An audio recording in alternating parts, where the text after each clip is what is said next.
بسم اللہ الرحمن الرحیم۔ افطاری کے وقت کھجور منہ میں ڈالنے سے پہلے صرف ایک لفظ پڑھ لینا، وہی بیٹھے بیٹھے تقدیر بدل جائے گی۔ جس کا نصیب ابھی تک نہیں کھل رہا، جس کی دعائیں قبول نہیں ہوتی، جس کی حاجات پوری نہیں ہوتی، وہ افطاری کے وقت کھجور منہ میں ڈالنے سے پہلے صرف ایک لفظ بتائے گئے طریقے سے پڑھ لے۔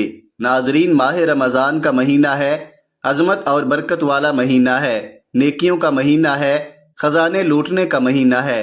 اس مہینے میں جو بندہ صبح سحری کرتا ہے، پھر سارا دن رب کی رضا کے لیے روزہ رکھتا ہے، اور شام افطاری کے وقت دسترخوان پر بیٹھ کر جو کوئی دعا کرتا ہے، ہر کوئی رب کریم سے اپنے انعامات کے لیے ہاتھ اٹھاتا ہے، اور افطاری کے وقت رب کریم ہر بندے کے منہ سے نکلی ہر حاجت کو پورا فرماتا ہے۔ اس کی وجہ کیا ہے؟ کہ بندہ سارا دن رب کی رضا کے لیے گناہوں سے بچتا ہے، ہر نعمت کو، پانی کو اور بے شمار رزق کو اپنے سامنے دیکھتے ہوئے رب کی رضا کے لیے بھوکا پیاسا رہتا ہے، نمازیں پڑھتا ہے، قرآن مجید کی تلاوت کرتا ہے، زبان سے گناہ کرنے سے بچتا ہے، آنکھوں سے گناہ کرنے سے بچتا ہے، ہر طرح کے گناہوں سے بچنے کی پوری کوشش کرتا ہے، اور سارا دن رب کو راضی کرتا ہے۔ پھر افطاری کے وقت جب رب روزہ کھلنے کا حکم دیتا ہے، اس وقت انعامات لینے کا وقت ہے۔ سارا دن آپ نے رب کو راضی کیا، اب افطار کے وقت رب انعامات دینے کو تیار ہے۔ مانگ اے بندے، تو کیا مانگتا ہے؟ ویسے تو افطاری کے وقت ہر کوئی دعا کرتا ہے، ہر کوئی اپنی حاجت، اپنے مقصد، اپنی خواہش، جس کو جو چاہیے، افطاری کے وقت ہر کوئی جانتا ہے کہ قبولیت کا وقت ہے۔ افطاری کے وقت جب بندہ بھوکا پیاسا بیٹھا ہوتا ہے، رب کریم سے ہاتھ اٹھا کر مانگتا ہے، رب کریم فرماتا ہے جو رمضان کے روزے رکھ کر ہاتھ اٹھائے اور میں اس بندے کی حاجت کو پورا نہ کروں تو مجھے شرم آتی ہے۔ رب فرما رہا ہے کہ مجھے شرم آتی ہے اس بندے سے جو رمضان کی افطاری میں ہاتھ اٹھا کر اپنی حاجات کو پورا کرائے اور میں اس کی حاجات کو پورا نہ کروں۔ ناظرین، مایوس نہ ہوا کریں، ایک دم دل نہ چھوڑا کریں۔ رب کریم ہمیں وہ دیتا ہے جو ہمارے حق میں بہتر ہوتا ہے، اور ہم جو مانگتے ہیں اگر وہ ہمارے حق میں بہتر نہیں تو رب کی ذات ٹال دیتی ہے۔ اگر رمضان کا روزہ رکھ کر بھی آپ کو وہ ملے جس میں آپ کا نقصان ہو جائے تو پھر رمضان کے روزوں کا کیا فائدہ؟ وہ ذات آنے والے کل کو جانتی ہے، وہ ذات آنے والے مسائل پریشانیوں کو جانتی ہے۔ آج افطاری کے وقت کھجور منہ میں ڈالنے سے پہلے یہ وظیفہ بتائے گئے طریقے سے پڑھ لو۔ صرف ایک بار یہ وظیفہ پڑھنا ہے، یہ ایک لفظ کا چھوٹا سا عمل ہے، وہی بیٹھے بیٹھے تقدیر بدل جائے گی۔ ایک تو یہ وظیفہ اتنا طاقتور ہے، اتنا خاص ہے، اتنا مجرب اور مستند ہے کہ افطاری کے دسترخوان پر کھجور ہاتھ میں رکھ کر یہ وظیفہ پڑھتے ہی آپ کی تقدیر کے بند تالے کھل جائیں گے۔ وہاں پر رب کریم سے جس حاجت، جس مقصد کو لے کر بیٹھیں گے، وہ انشاءاللہ اگر میرے رب نے چاہا تو وہ پورا ہو کر رہے گا۔ جو کہتا ہے کہ میری دعائیں قبول نہیں ہوتی، ماہ رمضان کا پورا مہینہ ہے، آپ کسی بھی دن یہ وظیفہ کر سکتے ہیں۔ اگر تو روزانہ کریں گے تو رمضان کی بہاروں سے، رمضان کی رحمتوں سے، رمضان کی برکتوں سے، رمضان کے خزانوں سے مالا مال ہو جائیں گے۔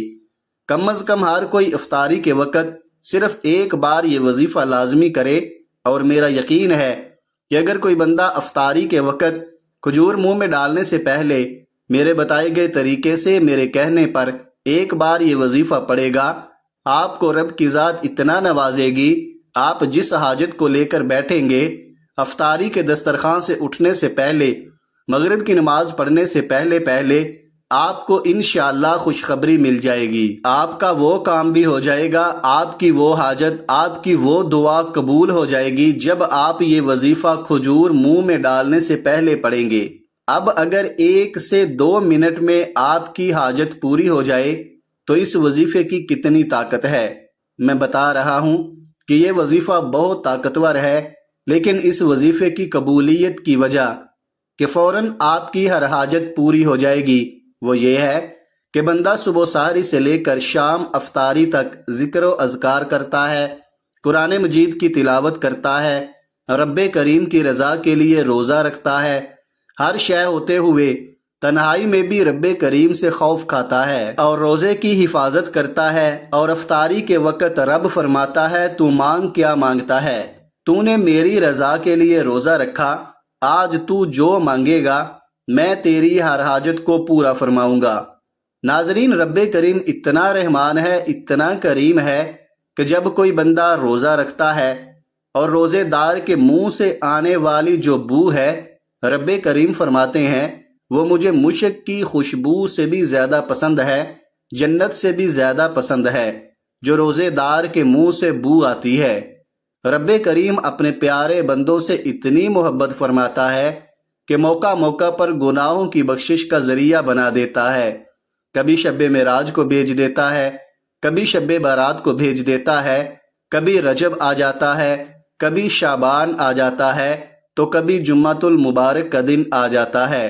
اور آج رمضان کا مہینہ ہے، آج رحمت کا مہینہ ہے، آج گناہوں کی بخشش کا مہینہ ہے، آج جہنم کی آگ سے بچنے کا مہینہ ہے۔ میری تمام بہنوں سے، تمام بھائیوں سے گزارش ہے، ہو سکے تو آج ہی یہ وظیفہ پڑھ لو، پورا رمضان پڑھ لو۔ تو آئیے ناظرین، اب آپ کو وہ عمل بتاتے ہیں، لیکن اس سے پہلے اگر آپ نے چینل کو ابھی تک سبسکرائب نہیں کیا تو خدارا اس چینل کو ابھی سبسکرائب کر لے، ویڈیو کو لائک اور شیئر ضرور کیجئے گا، کیونکہ ایسے بہت سے وظائف، ایسے بہت سے اعمال آپ کے حوالے روزانہ کرتا رہوں گا۔ ناظرین، کرنا کیا ہے؟ توجہ، باوضو مصلی پر بیٹھ کر آپ نے، افطاری کے دسترخوان پر بیٹھ کر آپ نے سب سے پہلے نبی کریم صلی اللہ علیہ وآلہ وسلم کی ذات مبارکہ پر درود پاک پڑھنا ہے۔ درود پاک آپ کوئی سا بھی پڑھ سکتے ہیں، آپ صلی اللہ علی محمد پڑھ لیں، آپ صلی اللہ علیہ وآلہ وسلم پڑھ لیں، آپ نماز والا درود ابراہیمی پڑھ لیں تو سب سے بہتر ہے۔ صرف ایک بار پڑھنا ہے، ایک بار ثواب کی نیت سے میرے ساتھ بھی پڑھیے گا۔ اللہم صلی علی محمد وعلی آل محمد کما صلیت علی ابراہیم وعلی آل ابراہیم انک حمید مجید۔ اللہم بارک علی محمد وعلی آل محمد کما بارکت علی ابراہیم وعلی آل ابراہیم انک حمید مجید۔ ایک بار درود پاک پڑھتے ساتھ ہی فوری طور پر اپنے مقصد کی نیت کرنی ہے۔ آپ جس مقصد کے لیے یہ وظیفہ پڑھ رہے ہیں، آپ افطاری کے وقت بھوکے پیاسے رب کریم سے جس حاجت کو پورا کروانا چاہتے ہیں، اس مقصد کو، اس حاجت کو ذہن میں رکھ کر آپ نے سب سے پہلے اپنے مقصد کی نیت کرنی ہے۔ اپنے مقصد کی نیت کرتے ساتھ ہی فوری طور پر آپ نے ایک بار اعوذ باللہ من الشیطان الرجیم بسم اللہ الرحمن الرحیم پڑھ کر وظیفے کا آغاز کرنا ہے، اور ساتھ ہی فوری طور پر اب آپ نے پہلے نمبر پر جو وظیفہ پڑھنا ہے، یہ وظیفہ رب کریم کے ایک نام کا وظیفہ ہے۔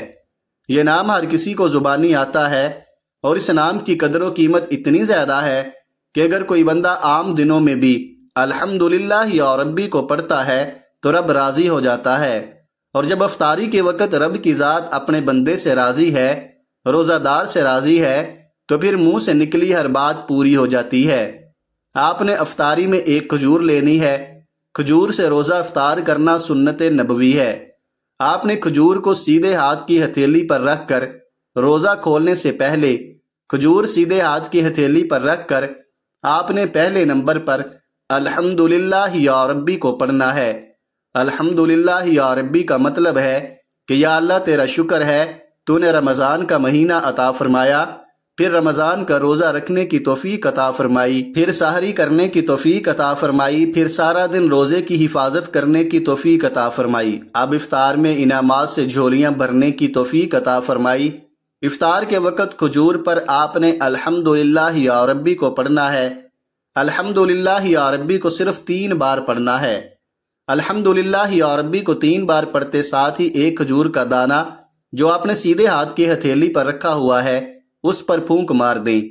اب آپ نے فوری طور پر دوسرے نمبر پر جو وظیفہ پڑھنا ہے وہ وظیفہ ایک قرآنی سورت کا وظیفہ ہے۔ یہ سورت ہر کسی کو زبانی آتی ہے۔ آپ نے فوری طور پر دوسرے نمبر پر سورہ کوثر کو پڑھنا ہے۔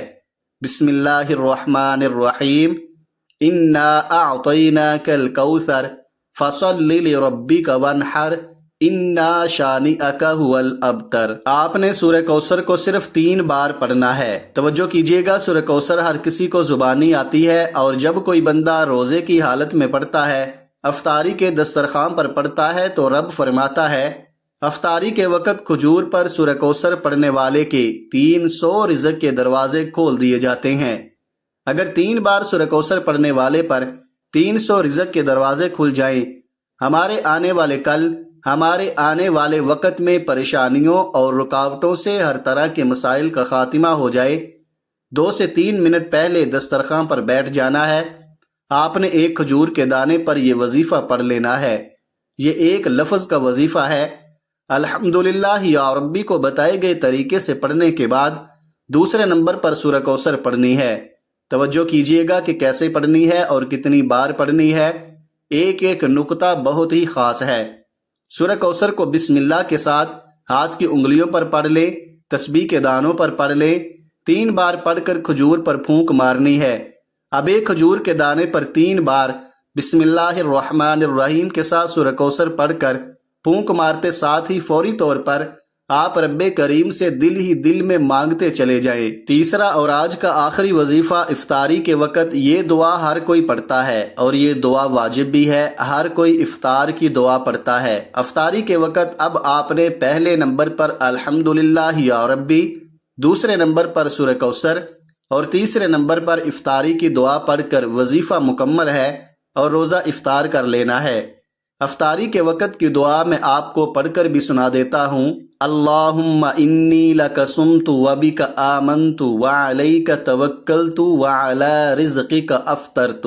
اگر روزہ افطار کرنے میں وقت ہے تو دل ہی دل میں جب تک روزہ افطار کا وقت نہیں ہوتا، افطار کی دعا 1 بار پڑھنی ہے۔ 1 بار افطاری کی دعا پڑھ کر کھجور پر پھونک ماریے اور آخر میں آپ نے نبی کریم صلی اللہ علیہ وآلہ وسلم کی ذات مبارکہ پر اتنا ہی درود پاک پڑھنا ہے جتنا آپ نے عمل کے شروع میں پڑھا تھا۔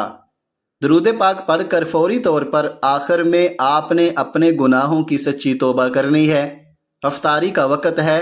روزے کی حالت میں جب بندہ اپنے گناہوں کی سچی توبہ کرتا ہے تو ایک فرشتہ غیب سے آتا ہے جسے غیبی فرشتہ کہا جاتا ہے کہ غیبی فرشتہ رزق اور دولت لے کر آپ کے گرد کھڑا ہو جاتا ہے اور صدا لگاتا ہے کہ مانگ کیا مانگتا ہے، رب راضی ہے، تو جو مانگے گا تیرے مقدر میں لکھ دیا جائے گا۔ بچہ، بوڑھا، نوجوان، بیٹیاں، کوئی بھی اس وظیفے کو پڑھ سکتا ہے، کسی بھی مقصد کے لیے پڑھ سکتا ہے۔ ہو سکے تو افطاری کے وقت 30 روزے پورے رمضان میں بھی پڑھنے کی اجازت ہے، نہیں تو کم از کم 1 بار یہ وظیفہ پڑھ کر آپ خود مجبور ہو جائیں گے کہ یہ تو ہر حاجت کو پورا کرتا ہے، تو کیوں نہ روزانہ پڑھ لیا جائے۔ اللہ رب العزت سے دعا ہے کہ رب کریم میرا سنانا اور آپ کا سننا اپنی پاک بارگاہ الہی میں قبول اور منظور فرمائے، آمین ثم آمین۔ محترم ناظرین، اپنے رزق میں برکت اور وسعت کے لیے اللہ تعالیٰ کے 99 ناموں میں سے کوئی ایک نام کمنٹ سیکشن میں ضرور لکھیے گا۔ اللہ تعالیٰ ہم سب کا حامی و ناصر ہو۔ اللہ تعالیٰ آپ سب کو خوش اور آباد رکھے، ہمیشہ ہنستے اور مسکراتے رہیں۔ مجھے بھی اپنی نیک دعاؤں اور تمناؤں میں ضرور یاد رکھیے گا۔ اپنا بہت سارا خیال رکھیے گا۔ ملتے ہیں کسی اگلی ویڈیو میں، تب تک کے لیے اللہ حافظ۔